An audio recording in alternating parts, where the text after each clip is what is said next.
Ah, Action. Berita menghebohkan kemarin tentang pelatih mantan, kalau sekarangnya jadinya mantan pelatih timnas Indonesia STY atau Sintayong yang diberhentikan atau dipecat oleh PSSI. Tentu sangat-sangat mengejutkan. Namun ya mau bagaimana lagi, keputusan itu telah diambil. Walaupun opini kaum rebahan adalah pihak yang tidak setuju terhadap pemecatan STY tersebut. Bukan artinya opini kaum rebahan ini fans STY ya, bukan. Tapi opini kaum rebahan ini adalah fans timnas Indonesia. Karena opini kaum rebahan fans timnas Indonesia dan merasa bahwa timnas Indonesia yang sekarang ini berada di level yang berbeda dengan timnas Indonesia sebelum STY, itu menyebabkan opini kaum rebahan mendukung STY. Dan hal ini banyak ya yang seperti opini kaum rebahan ini. Banyak sekali fans timnas Indonesia yang mendukung STY. Mengapa? Ya lihat saja progres demi progres yang timnas Indonesia lakukan di tangan STY. Menembus Piala Asia dengan mudah ya. Sebelumnya kan susah payah dan gak nembus-nembus. Kemudian yang paling spektakuler tentunya menembus putaran 3 Piala Dunia. Dan sampai dengan pemecatannya, posisi Indonesia itu di peringkat 3 loh. Yang artinya jika itu dipertahankan, maka secara otomatis, oh tidak ya, kalau peringkat 3 itu harus ada kualifikasi lagi ya. Namun itu merupakan hal yang sangat baik, sesuatu yang belum pernah diraih oleh timnas Indonesia saat ini. Begitu juga dilihat dari perkembangan permainannya. Operan-operannya sudah mulai baik. Bagaimana lawan-lawan timnas yang di level yang dulu tidak terjangkau oleh timnas, saat ini mewaspadai timnas Indonesia dengan gaya permainannya. Mereka memberikan side war atau hal lainnya yang berusaha melemahkan mental timnas Indonesia, sehingga ketika mereka berhadapan dengan timnas Indonesia, mereka mengharapkan timnas Indonesia ini underperform. Hal ini nggak pernah timnas Indonesia alami dulu. Kenapa?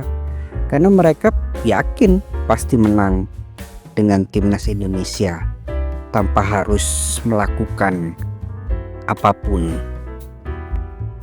ya kan? Yang sangat jelas ketara dan terlihat adalah stamina. Timnas Indonesia zaman dulu itu begitu masuk menit 60 sudah jalan kaki, sudah nggak ngurusin bola, dan sangat-sangat gampang kebobolan. Masih ingat nggak waktu Indonesia dikalahkan 10-0? Kan menyakitkan sekali itu.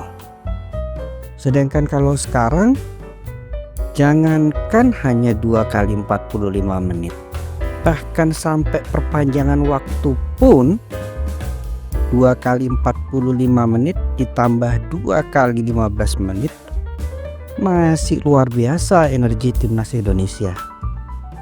Malah kita lihat lawannya yang sekarang kelabakan. Kan ini merupakan suatu progres yang terlihat dengan nyata, terlihat dengan jelas. Iya kan? Belum lagi masalah mental. Nggak usah pemainnya, kita sebagai penonton aja. Kalau dulu ketemu Malaysia, Vietnam, Thailand, itu sudah deg-degan. Wah, bakal kebobolan nih.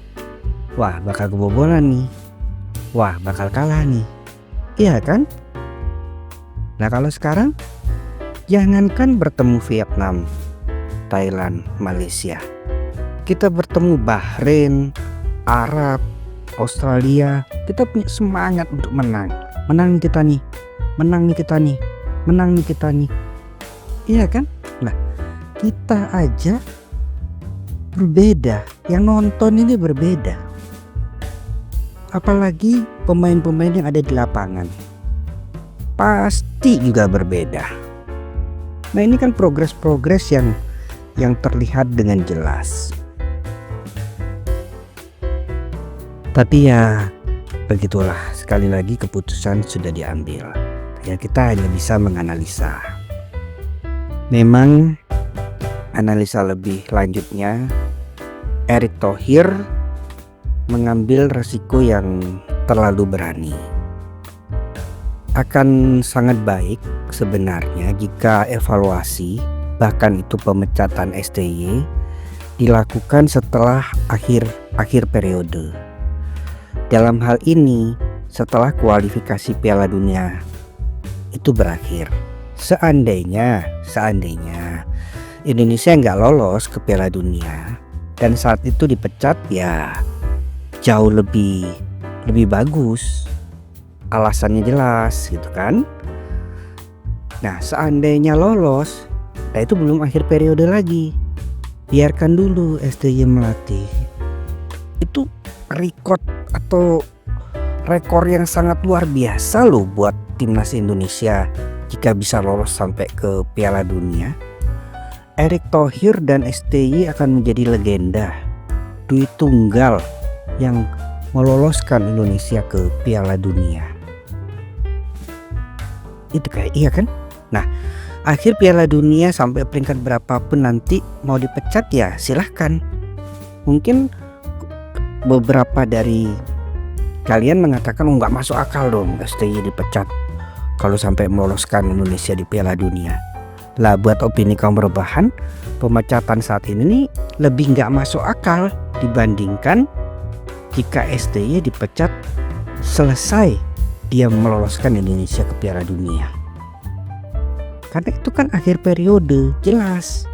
Yang ini benar-benar nggak jelas. Dan sekali lagi, resiko yang diambil terlalu besar.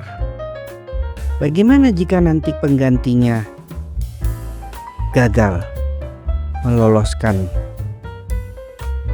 Indonesia ke Piala Dunia? Dijamin Erick Thohir akan menjadi seperti Ganjar, fan timnas enemy number one. Iya kan? Itu sangat beresiko buat Erick Thohir. Walaupun opini kaum rebahan berharap itu tidak terjadi. Kenapa? Sekali lagi, karena opini kaum rebahan ini fan timnas Indonesia, berharap timnas Indonesia melaju ke Piala Dunia.